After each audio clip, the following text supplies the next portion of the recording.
Hi guys, good morning! So ito yung isang ride na sinakyan namin doon sa one day tour sa Shenzhen, China.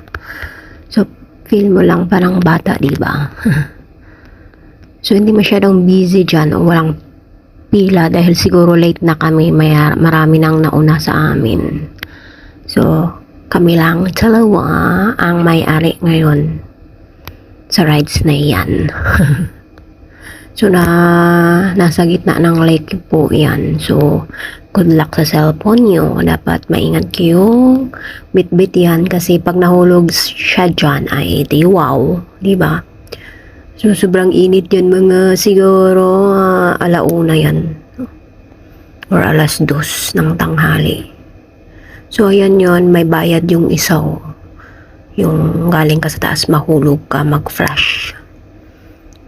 So, itong rides na to, kasama to sa ticket na binayaran sa one day tour.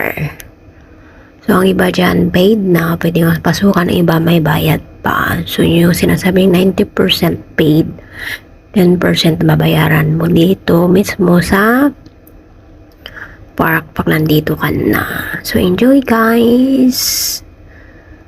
Minsan lang tayo karoon ng freedom kapag holiday or day off natin. So, budgetan nyo na once in a year.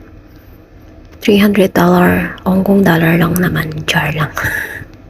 So, next time naman sa Wonders of the World, sana next year makagala uli. And thank you for watching sa aking mga videos, sa aking mga followers. Salamat! At enjoy lang natin ang buhay. Kasi hindi natin namalayan, bilis natin tumanda. So, sakay-sakay din tayo ng mga rides, no? Ingat lang.